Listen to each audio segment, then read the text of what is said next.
Today on With the First Pick, we're grading the AFC and NFC South 2024 draft classes. Did these teams address their biggest needs, Rick? How many year one starters did they find, you might ask? And this is killing me. There's one more. And would we have done anything differently if those picks came off the board? Me and Rick will answer all those questions and more. I'm Ryan Wilson. That's Rick Spielman. This is episode 157. And before we get going, Rick, how many days? Let's say 2025 NFL draft. Does it have to have the spinning wheel? Or what if this broke down? Will we be able to still have the board? I have the manual board ready to go. It's already locked and loaded, just in case we have an electrical outage. Well, Ryan, in case you did not know, I know the suspense is killing you before we have to go back and get ready, but there are 350 days until the 2024 NFL draft. 25 NFL draft. Or 0.96 light years. That's all I got.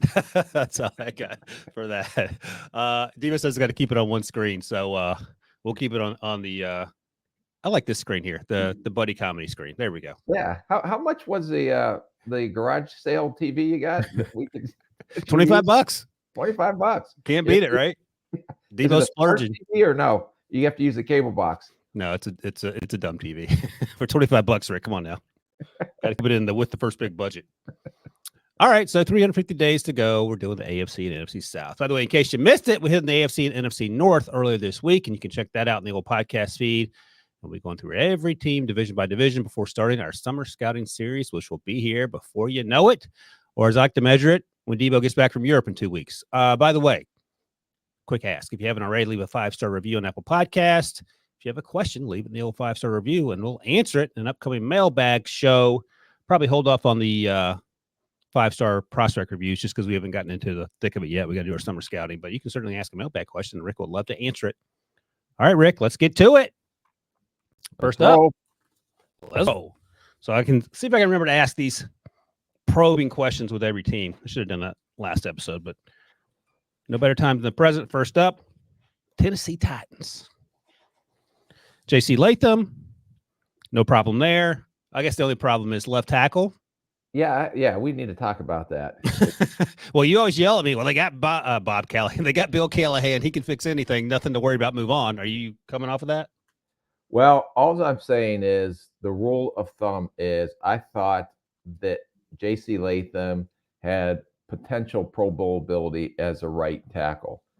And when you move a player from what you call a blue player at a blue position, is he going to be able to be a Pro Bowl left tackle? Now, I'm sure they had those discussions during their draft meetings, and I'm sure Bill Callahan, who may be one of the best offensive line coaches to ever coach this game, give him benefit of the doubt because of his pedigree and background that he's going to put JC on the left side. But the rule, more likely than not, usually guys that can play at a Pro Bowl level at one side may not have that same opportunity or may not be as good on the other side. Well, we'll wait and see. But this kid has played right tackle, has played some guard, but I don't think if I ever remember seeing him in a game that he's lined up on the left side. Not at Alabama. Yeah, so we'll see. But that's a thing that if you say he can be a left tackle, you got to trust the judgment of Bill Callahan and his pedigree with offensive linemen. But on the average or the bell curve or whatever the thing is called, more than likely than not, they don't play at the same level when they move to a different position. Right. All right, let's play the Would You Rather game. I think it's a game the kids play. Oh, God. Might be scandalous. J.C. Latham or Olaf Ashanu, as you're the Titans there. If Rick Spielman's offensive line coach. I would have took, if I needed a left tackle, I would have took Fashanu. Okay, J.C. Latham or Troy Fautanu. I blanked on his name. He didn't go till 20. I would have taken J.C. Latham. Okay, all right. So Fashanu over J.C. if you're looking for a left tackle. Fatanu's too rich. All right, next up, Tavondre Sweat in the second round. And we've talked this to death. He's 360. Is he a 3-down player? The off-field issues are probably a bigger glaring concern just because, he got a DUI, which isn't great. He didn't murder anyone, luckily for him. And you could mark it up to being, a young person doing stupid stuff, but it doesn't make a lot of sense in terms of the biggest job interview of your life is right around the corner. So didn't bother the Titans, number one, with the off-field stuff. The fact that he weighs 360, is he a three-down player, is the questions that we asked throughout. And the other thing I'll ask, Rick, the very next pick was Braden Fisk. Now, the Titans may have been concerned because the Falcons had traded up for Ruka Rororo, and then Johnny Newton went a few picks ahead. So maybe they wanted to get that defensive tackle. But it feels like if you're looking for someone who's 360, this is the only show in town. So I don't know if they were an urgent move or not. But it was a confusing move to me, is my point. Yeah, when you're picking in the second round at 38, which is at the top of the second round, usually, the question is, can this guy be a three-down player or not? And if he's a two-down player, then more likely you may get an opportunity to take a swing at him later, or maybe consider trading back and still getting him to get just some more draft capital. The other thing is a concern is a little bit, now I don't know all the background. We don't know if there's been other off-field incidents or the history behind it, but it's not very intelligent to get a DUI a couple weeks before the draft. You have to be smarter than that. I'm sure they addressed that with the player, but hopefully there's not a pattern there. And I'm not saying, and please do not take this the wrong way, I'm not saying that it becomes a Rashee Rice type deal, because I don't remember us talking about Rashee Rice with any incidents.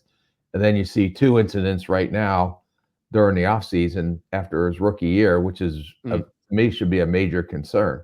So I'm not saying Sweat is that. I'm just saying I'm sure they did their homework to understand what they're bringing into the building. And hopefully it was just an immature, dumb mistake. But, DUI, I don't understand why you still can get a DUI when I think there's Uber and Lyft and everything else out there. There is Uber. Yeah. So just be smart. And hopefully it was just a dumb decision he made and he learned from it.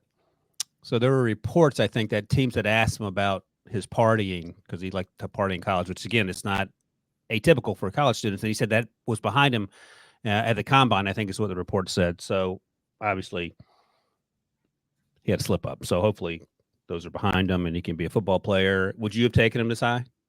No. Just on-field productivity only. Would you have taken him this high? No. Okay. Because the two-down situation, again, I mean, when he played next to Byron Murphy the second, they both look good. Byron looked better. And like I said this at the time, maybe they're thinking about putting him next to Jeffrey Simmons and hoping for the same thing. But your point was, well, if he's only playing on first and second down, why are you taking him so high? Right. Okay. All right. I'll go through the rest of their picks. They didn't have a third-round pick, and then you can highlight any of the names that stick out to you as guys filling needs or curious picks or what have you. Cedric Gray, the linebacker out of North Carolina in round 4. Jarvis Brownlee out of Louisville, the corner. Jaquan Jackson somehow lasted till the 5th round out of Tulane. I think that was a really good value pick, and especially I think he's going to give them return ability as well. And I asked this on the last podcast when we were talking about the AFC West, and Darius Davis somehow went in the 3rd round last year. I feel like Jaquan Jackson's a bigger player, a better player, maybe not as dynamic in short areas, but I feel like he does more. He's a better overall receiver. And Darius is a better returner. Yeah, and Darius is unique speed and burst. He was more of a gadget guy, where I think Jackson can actually develop into a legit slot. He just has to clean up his drops, especially coming inside on inside routes. And then James Williams, who's that's your project. That's my project. He's listed as safety here, but he's probably going to have to move to linebacker. He's a little stiff in space.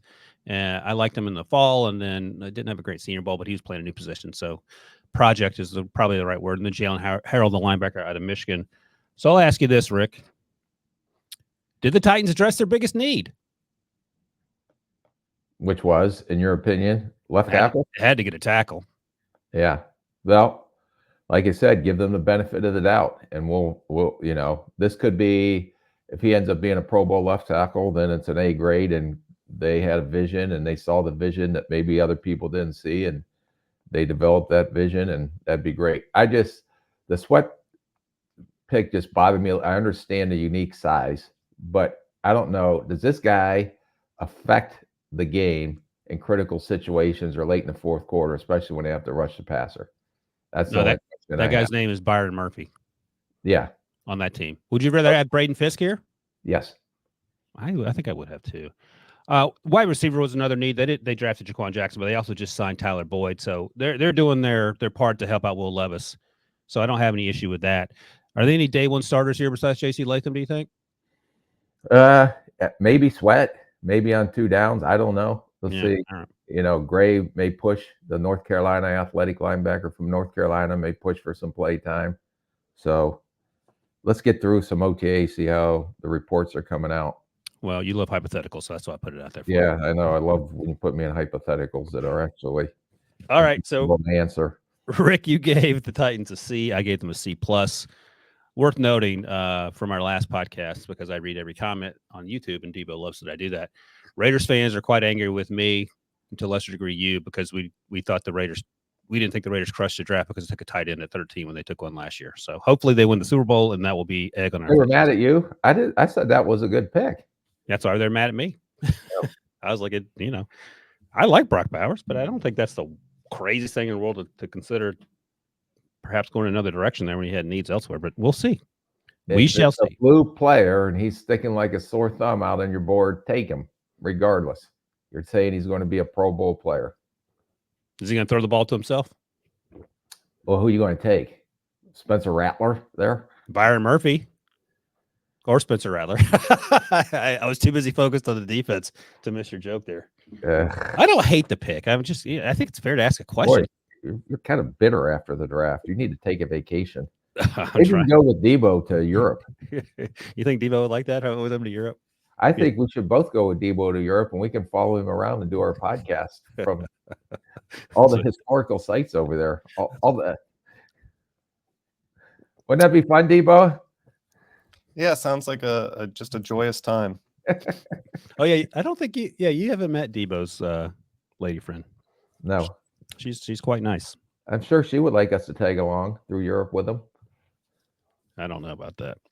All right, next up, Jacksonville Jaguars. Rick, you gave him a B. I gave him a B-. First up, Brian Thomas Jr. And they traded down from 17 to 23. They got a boatload, excuse me, because that was part of that trade. For the Vikings. From the old Vikings there. Let me look at it real quick because I have to remind myself exactly what the Vikings gave up because it was not a little. Yeah, I have it. They gave up a 5th this year, and then they gave up a 3rd and a 4th out of next year's draft. And that's rich to go up 6 spots. Feels like. Isn't that rich? That's you gave away a lot of your draft capital for next year's draft.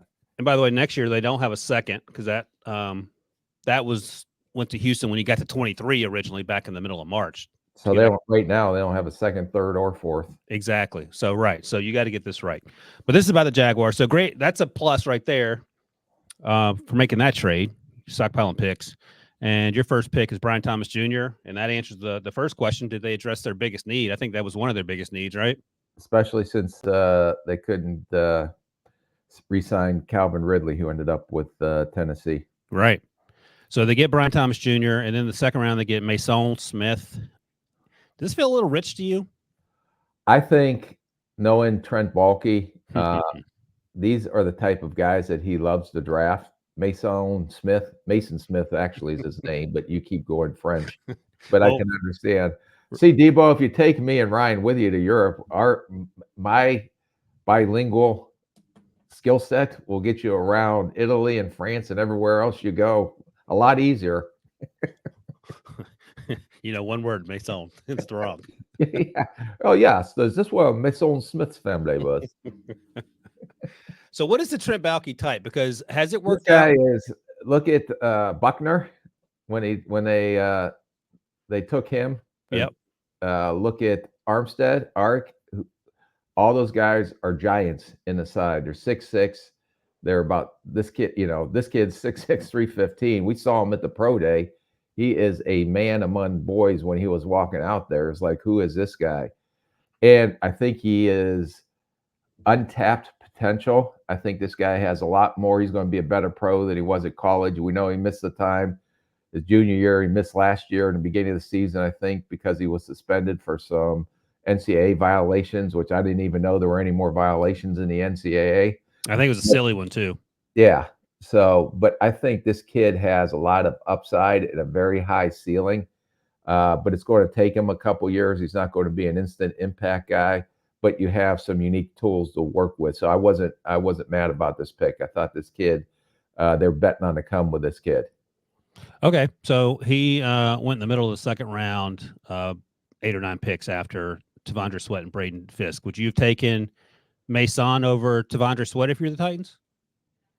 I think this Mason, now you got me screwed up, is may end up being a better inline pass rusher than Sweat.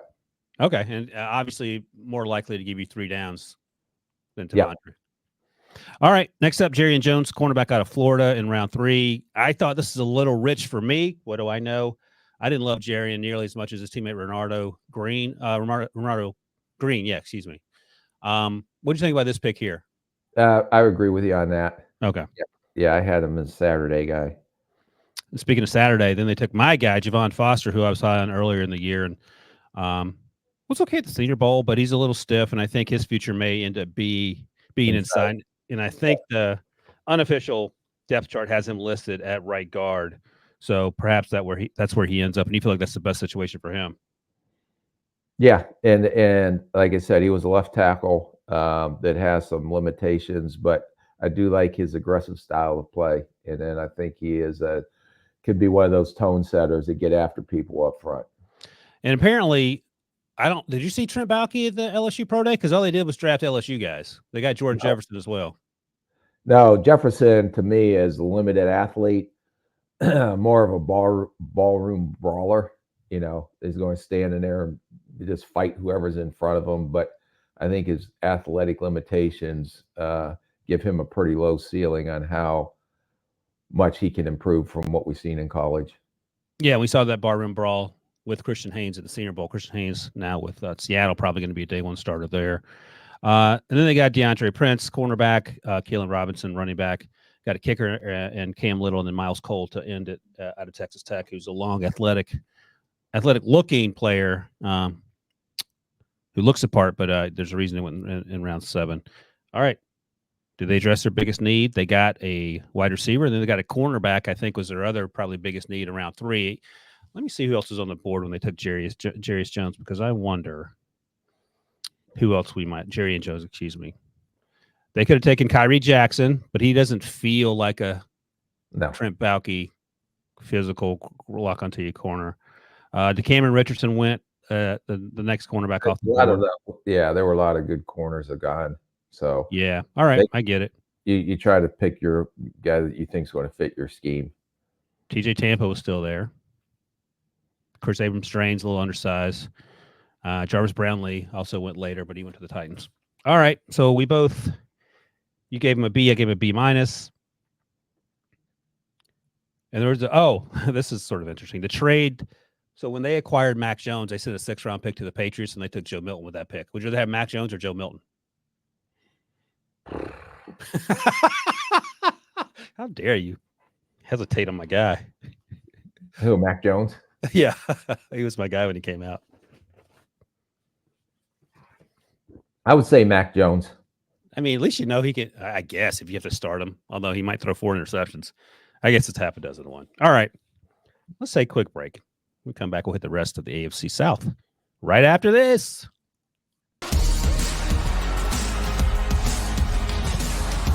And they're starting to get in the groove. So impressive. Lock your schedules. Aces are coming to CBS Sports Network. All right, let's go Colts. We both gave them A's. So they must have filled needs and found some starters. They were the first team to take a defensive player in this draft. Pick 15, they took Leatu Latu, first edge rusher off the board. Even if everyone was 100% healthy, you were still surprised that he was the first edge rusher, correct? I was a little, but they were all close to me. Let's say if everyone was completely healthy, he's the most polished and probably have the biggest impact maybe right away because but they must have been no concerns with the neck. They must have passed him. So they're getting a guy that can step in and help them right away coming in off the edge. I liked him. I thought he was a really good football player. Yeah, we spoke with him at the combine. He was Felt like a very solid young man. Next up in round 2, they get the steal of one of the steals of the draft, it feels like. Time will tell. A.D. Mitchell was there. Wide receiver, I would argue that was one of their biggest needs. Yeah, and to go along with Pittman and Downs, who they drafted last year, I thought this was another big play of potential receiver for Anthony Richardson. What did you think of Chris? Gosh, what's the GM's name? Oh, Ballard. Chris Ballard. What do you think Chris Ballard's press conference? Loved it. When he was yelling and screaming, not yelling and screaming, when he was saying the media needs to quit talking crap about these kids and name sources. Chris is what is it? As pure as the salt in the earth. He is pretty good, really good friends with him. So I know him very well, and there is no BS with him. He'll just tell you how he feels. I think he's an excellent talent evaluator. I thought he worked this board great and filled a lot of needs with a lot of good football players. And I think he does that year in and year out. Yeah, because he was speaking specifically about A.D. Mitchell because there were some reports before the draft about some off-field stuff. I don't even remember what they were. I hadn't heard them, but I wasn't asking around about them. But he was not happy with them. And, you know, as you've noted, it's very rare that teams are surprised by things players have done at this point. I think you said the Laramie Tunsil thing was a surprise. Yeah, that was a surprise. But typically, you know, pretty much all you're going to know about these guys. So he was not happy about that. But, hey, good for A.D. Mitchell and good for the Colts to find themselves. A.D. Mitchell lost some money, but he can make that up on the back end. Next up, Matt Gonsalves is a guy that you liked a lot, and I liked a lot, even though he played a handful of games because of injury. He probably moves inside to guard. They got him in round 3, and then they came back in round 4 and got another guy that I like in Tanner Bortolini who can play center, who can play guard if you need him to.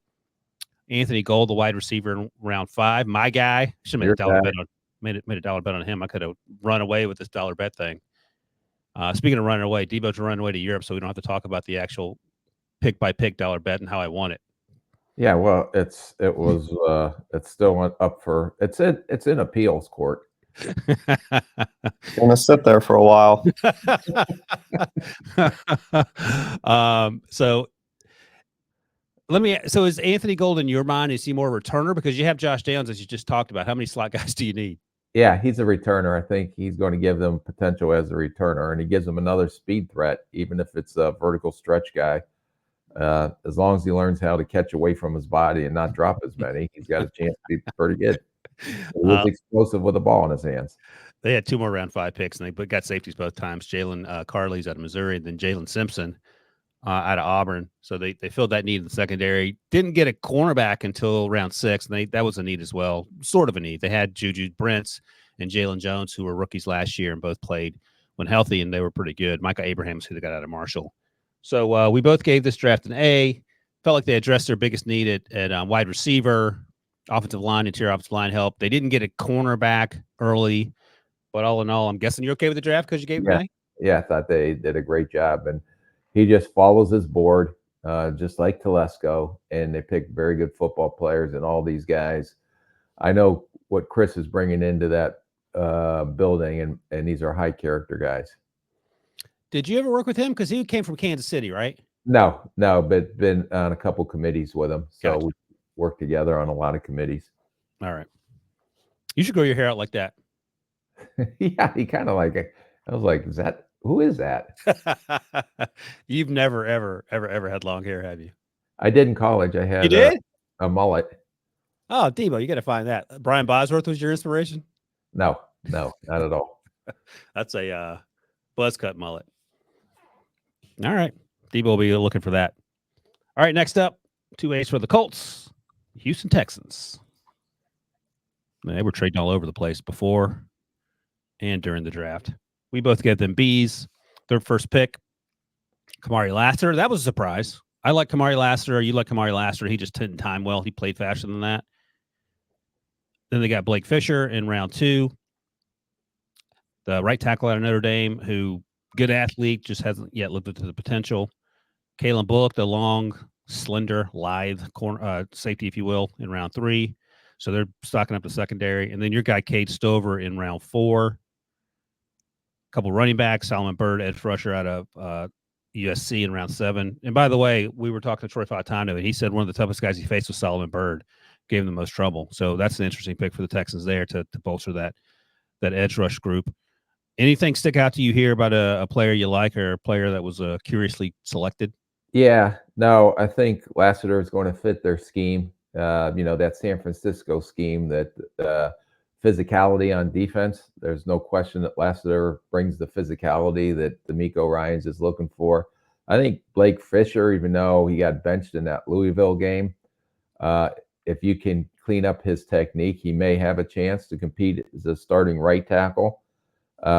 Bullock, to me, is one of the only two safeties that I really saw that maybe can play single high on the back end and have enough range. He was one in the Texas Texas El Paso kid that I Texas really Tech, Adrian Taylor Emerson.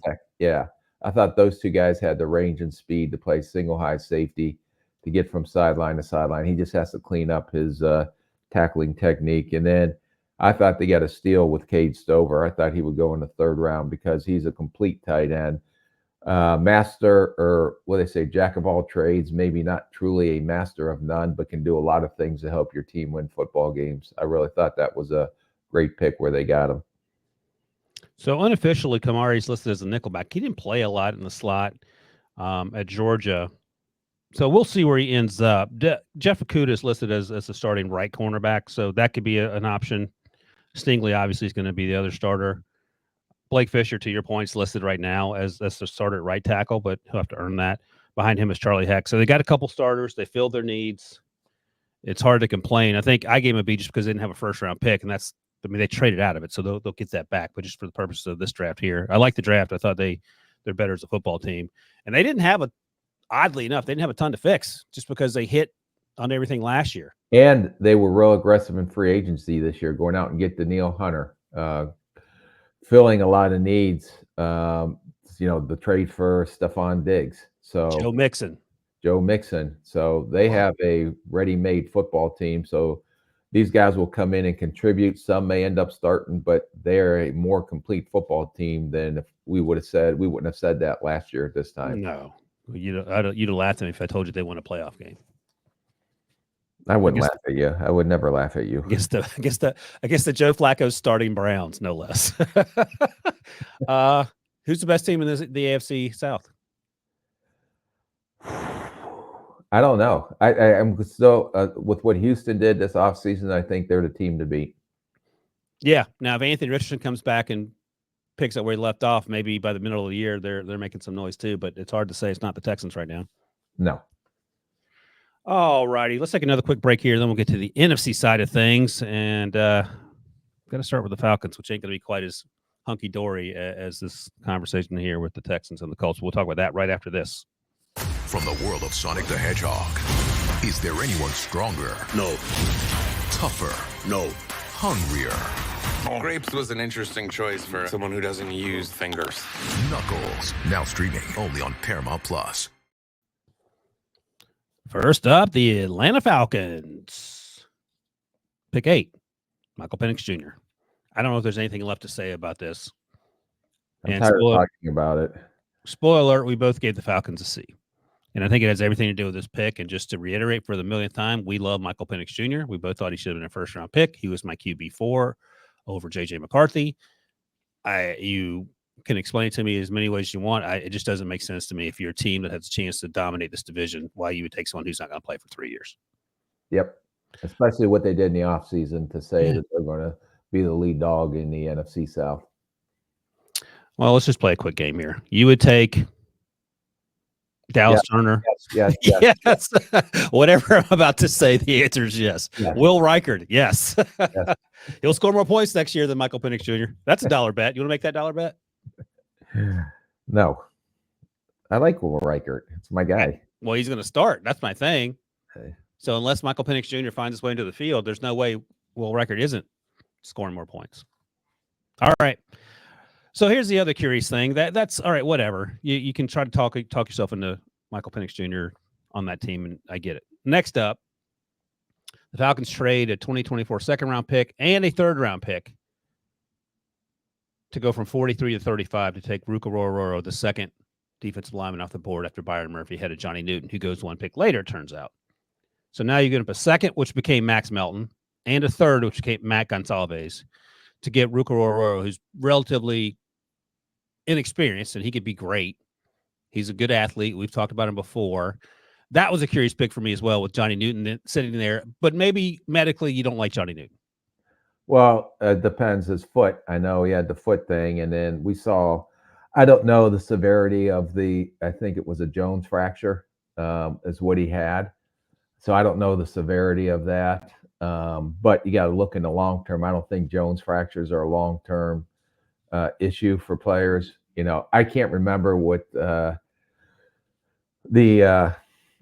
Wilson, right? Tyree Wilson had a foot injury, remember last year, and he struggled his rookie year. But I think he's going to be better this year for the Raiders. But this was a curious pick.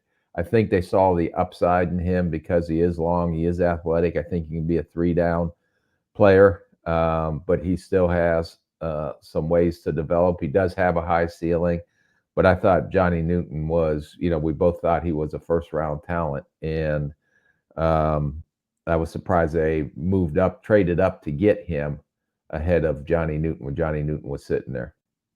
Johnny, in fact, had a Jones fracture, according to the internet. The internet's always right. So, all right. So those are two curious picks. Like both players, just didn't understand the fit and the timing. This next pick made sense. Round 3, they get their edge rusher, which I thought was their biggest need, in Braylon Trice. You were fine with that, and now I'm guessing you're fine with their 4th-round pick, Brandon Dorless, who you've been talking about the last few weeks as well. Yeah, no, Trice will give them. He's a try-hard effort guy. Most of his production comes off of his motor and energy that he plays with, not so much his raw natural athletic skills. Didn't test well, better football player than test guy, but he will be humming off the edge for them. I think it fits, the type of character and football player they want that Raheem Morris does. Dorless, to me, has a chance to be unique if he can continue to develop, because he can play multiple positions on the defensive line. Eventually, I think he'll end up as an inside rusher and should help him in nickel rush situations this year as he develops. And then the 5th-round pick I really liked a lot. I know he's undersized, but smart, tough, instinctive. Very good football player, JT Bertrand from Notre Dame. When I'm watching some of the other defensive guys, and I was watching the Ohio State game and I think the USC game, and this guy is just making plays all over the field and just a really, really good football player. The worst thing you're getting is a unique special teams player, but I think he'll find his way into the lineup at some point. And Jace McClellan, the running back from Alabama, is he going to add anything in year 1, do you think? Yeah, I think it'll give him a rotation guy. He had some foot issues. He was a guy that's best between the tackles, really good balance, can catch the ball out of the backfield. He was in a rotation down there, does not have a lot of mileage on him, but I think he's one of those sneaky late-round running backs that will carve himself out a role. And look, this is worth noting. I mean, we harp on the Michael Penix Jr. pick and even to Russell Simmons, the Rico Roro pick, but they fill needs. They bolster the defensive line. They got help at linebacker / special teams. And if you rearrange the order in which these players are drafted, maybe the names would obviously change. I think people would feel differently about it. But the fact that the first pick was Michael Penix Jr., you didn't take a defensive guy, you didn't trade down, whatever. But they did check boxes, and maybe C's a little harsh, and we'll find out. After the first 2 picks, I thought it was an A. Yes, that's a good way to put it. That's a more succinct way to put it. All right, so Falcons fans, if you're angry, you can send a message to Debo. He'll be out of the country. And just know that after the first 2 picks, Rick gave you an A. Next up, the New Orleans Saints. I gave them an A. Rick, you gave him a B. Round 1, Tully Fuaga, layup, pick 14, didn't have to trade up to get him. That fills the biggest need. He's listed as a left tackle right now, but I don't think they know. That's unofficial. I don't think they know Ryan Ramczyk's future. It sounds like his knee is going to be a concern to the point where maybe Tully plays right tackle. Any thoughts on that? Yeah, no, I think he is a plug-and-play starter. I do think he has some issues in pass protection, but very aggressive run blocker. I think some of the technical things can get cleaned up in pass pro, but I thought this was a really good pick. They had to get a tackle with their pick, and I think that the board fell to them where Fuaga was there, and that was a no-brainer in my opinion. And then the Saints did, in fact, trade up. Mickey Loomis moved up 4 spots from 45 to 41 to get Kool-Aid, which feels like a Cooper DeJean / A.D. Mitchell type home run in the second round. Now, the picks they traded ended up being Edge Cooper and Javon Solomon, and we'll see if those picks matter. But they got Kool-Aid, who's going to have a chance to be a starter at cornerback. So they have 2 picks, 2 starters. All right, we're going in the right direction. If the Falcons had done this, we would not be anything. And then one of the biggest steals of the draft. Is this the last time we're going to talk about him till preseason? I thought we made that pack at 2 in the morning, sitting in the CBS studios up in Stamford, Connecticut. I was going to say Beans. Who are you talking about? Oh, Bud. So they got 3 fifth-round picks. They got Spencer Rattler, Bud Means, and Jalen Ford, the linebacker out of Texas. These are all good picks. I think this is about the range that I thought Bub and Jalen may go. Spencer a little later than I expected. So I'll just ask the question again. 5 quarterbacks on the roster: Derek Carr, Jake Hader, who they got last year, and then Spencer, Nathan Peterman, and Kellen Mond. I think Realistically, and all that. if they keep 3 quarterbacks, it'll be. I think he'll be in the right. I think he'll make the right. He had an opportunity to. Okay, so he has a better chance than Nathan Peterman, you think? Yes. Okay. Yes. All right, and then they get Bud Means, who's they got A.T. Perry last year. He's a similar type player, Marcus Colson type player. So he's a straight line guy, big target. And Jalen Ford, the linebacker, offers something there. And then our guy, Christian Boyd, in round 6. We'll see if that's a steal. It's sometimes, Northern Iowa guy. I thought he had a chance to go 2 or 3 rounds higher, but he's not a day one contributor, right? Yeah, for a non-combine guy, I thought he was the best non-combine guy that I saw. So I think he'll work his way into the rotation on their defensive line. And again, last year, they crushed it with Brian Brzee, who had a great, and that's, I didn't see it with Brian Brzee, but he was overcoming injury and personal matters. So I'm glad he put it together. And we talked about it a lot last year in the rookie sort of recaps weekly. So him and Christian Boyd could be a fun thing for the next few years. But you somehow gave him a B, and I gave him an A. The A was solely for Spencer Rattler, for being honest. All right. Next up, Tampa Bay Buccaneers. So they traded Carlton Davis to your Detroit Lions. Part of that trade netted them their third round pick, Jalen McMillan, the wide receiver. So that worked out. But at the top, Graham Barton, that checks a need as a need and a starter. Christian Braswell checks a box as a need and probably designated pass rusher first year, you think? Yeah, no. Shaq Barrett, they had let go. I think he's down to Miami now. So they got, Yaya Diaby last year, who I think has a chance. And so they got 2 young pass rushers to go along with their veterans. So I thought that was a very solid pick. Tyke Smith in round 3 checks a box as a need, and he'll have a chance to contribute pretty early. Jalen McMillan, who I mentioned. I thought Jalen McMillan was a steal in the draft. I was going to say, they get the Jalen McMillan of 2022, they're going to have a really good receiver. Last year, I know he missed a lot of time with injury. He struggled. But coming out of scouting school last year, I'm not so sure he wasn't better than Odunze when you sat there and looked at the 2022 tape. I don't disagree. He's 6'1", he's 192. The conversation with Troy Franklin was that he's 6'1", 172. So you have 20 pounds on him. He's not as explosive straight down the field, but Mike Evans ain't exactly winning a bunch of foot races, and he's doing okay. So this draft very quietly feels like just, double after double. Bucky Irving, who I like a lot, is a better football player than he tested as well. Absolutely. He's going to be a high 4.5. I thought he played much faster than that. All right. That was pretty easy. And, the only thing that I wish they would address was corner. I still think they have needs at corner. They're betting on some young guys, but be interesting to see if they try to fill that before the season starts. But I still think they need to address another corner. Jamel Dean's still there. They have Zion McCollum, who's he's going into year 3 or 4. Yeah, he can't stay healthy. That's his problem.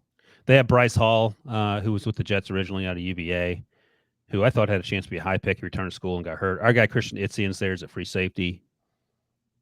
And of course, they brought back your guy, Antoine Winfield Jr.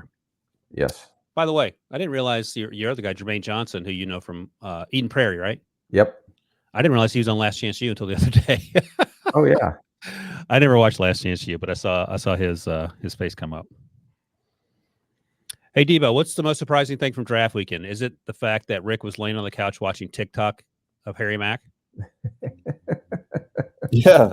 I mean, you were together. I don't know what your coffee trips were like or what the late nights were like, but to see him at 4:35 p.m. Eastern on a couch like that, Watching Harry Mack, I was so shocked that I had to FaceTime Debo because I didn't think anyone would believe me if I told him that Rick was jamming out to Harry Mack. Yeah. Give me 3 words. Yo. Maybe that'll be a later summer series. At the conclusion of summer scouting school, we'll have Rick freestyle. We'll have readers submit 3 words. Yeah. And all I know is yo. With the first pick. Yo. All right, Debo, you can be the DJ. You can go with the beat.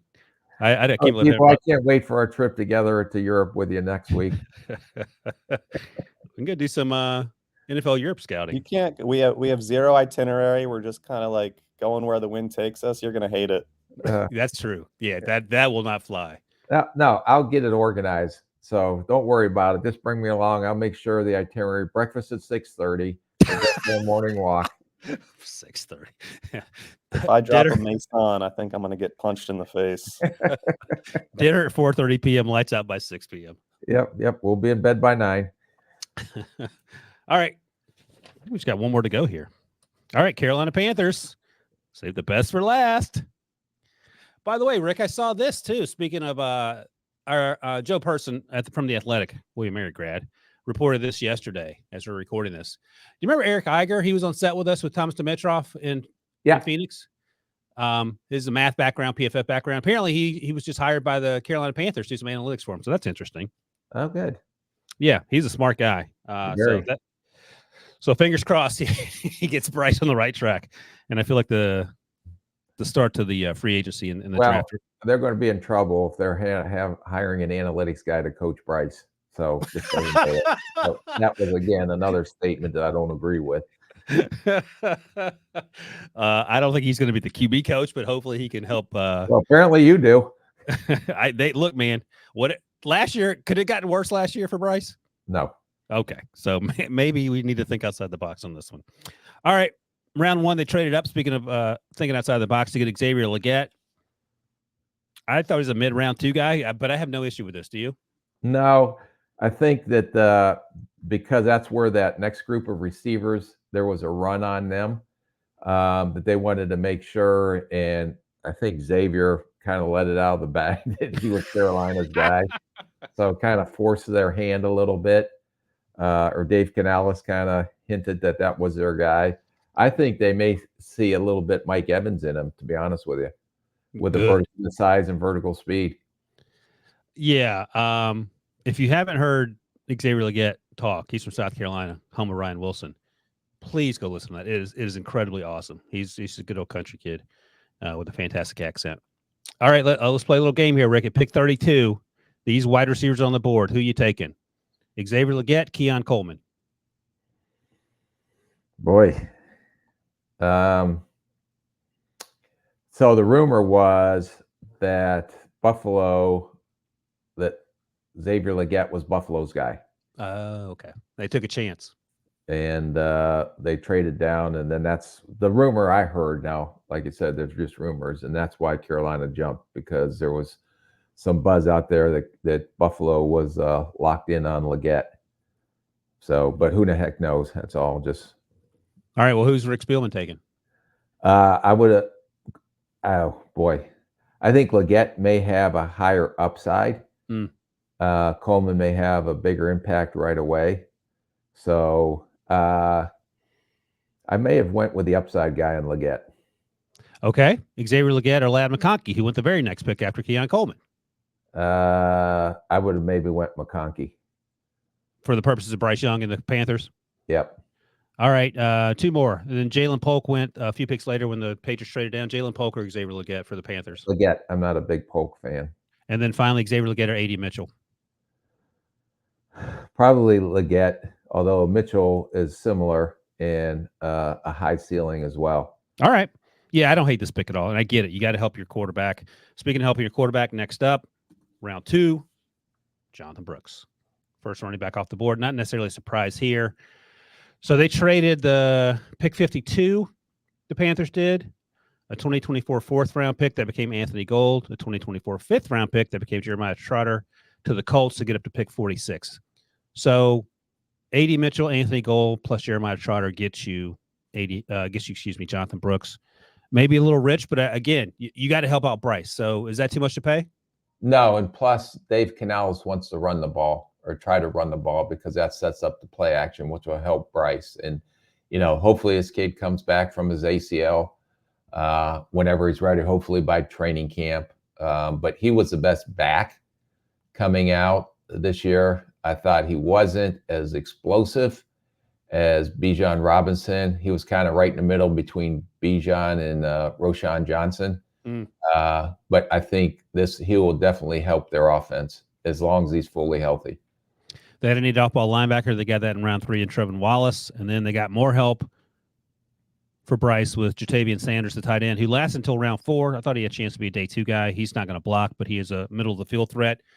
Do you think he's a day 1 upgrade over Hayden Hurst, or does it take some time for a non-blocking tight end? Time just because he's going to have to learn at least to try to stake his face in there at some point. Yeah.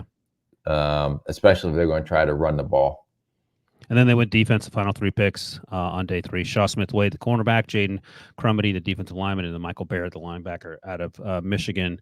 I thought that Smith-Wade was a really good value down there. Remember the Senior Bowl? Isn't he the one that had like 2 picks when we were down there? I mean, yeah. He kind of stuck out down at the Senior Bowl for me. He did. I think that one was a pick 6 versus Joe Milton in the game. But, yeah, he had a good week for sure. He helped himself. I think he went – I thought he might go a little higher than that. But one last thing I'll mention. By the way, Rick, you gave them a B. I gave them a B+, the Panthers, for their grade. One last thing I'll mention. You know that I only do A, B, and C's. I don't do the plus and minus thing. This is true. I got to get a principal thing since Debo never laid out the pluses and minuses way back when. I love I have to make that disclaimer. Or you could just start using pluses and minuses and save us 15 seconds, but no. No. I think they when a school teacher gets hired and they're like, just to let you know, you have the ability to give pluses and minuses. Like, do you think that conversation happens with the principal? Every time, probably. Yeah. By the way, what are you doing when that guy's walking in to be your substitute teacher? You think the kids are acting properly? Yeah. The Terminator comes in there? You don't give pass plus, pass minus, fail plus, fail minus. It's either pass or fail. Get off the fence. These plus and minuses are fence grades. Are they, though? I mean, yes. A plus is like a 97 and A is like a 95. Well, that's stupid. Yeah, numbers are stupid. One last number for you here, Rick, and I don't know if you're going to want to hear this, but as I was going through the trade details, do you want to hear what the compensation ended up being for Bryce in the Bryce Young trade? No. All right, I'll tell you. I'll tell Debo. Close your ears. This is not. This is why this is such a, not just Bryce, but when you trade for quarterbacks, you have to get it right. So, Carolina Panthers got Bryce, and all the trade moves subsequent to that. DJ Moore. This is for the Bears. DJ Moore, Darnell Wright, Troy Taylor, who they drafted this year, Tyreek Stevenson, who started last year, Caleb Williams, and they still have a 2025 second-round pick coming their way. Pretty good haul for one guy. Yeah. Look, man, I get it. Ryan Poles traded for Chase Claypool. After that, he just started hitting grand slams because that's pretty good. So hopefully it works out for both Bryce and Caleb, but that is just want to make note of that because I was like, oh, my goodness, that's hard to wrap your brain around if you're the owner, David Tepper. We're only in chapter 2. Yeah, chapter 2. Yeah, I mean, you can't blame Scott Fitter because Scott Fitter is gone. All right, that's it. Let's wrap on episode 157. And Debo, we wish you adieu. That's French, I think, for goodbye. Oh, that's Swedish, isn't that? The one that in the Bon voyage. How about that? Yeah. Farewell, bonjour. Good night. And you don't want to. Yeah, that's in Sweden. And you don't want to bring this man to Europe with you. How dare you, Debo? Yeah, Debo, how can you not bring me? Nothing. You're just waiting to hit the button. All right. Thanks as always to my guy Rick. Thanks to Devo for producing. So long, farewell. I'll be to say good night. And on that note, see you guys next week.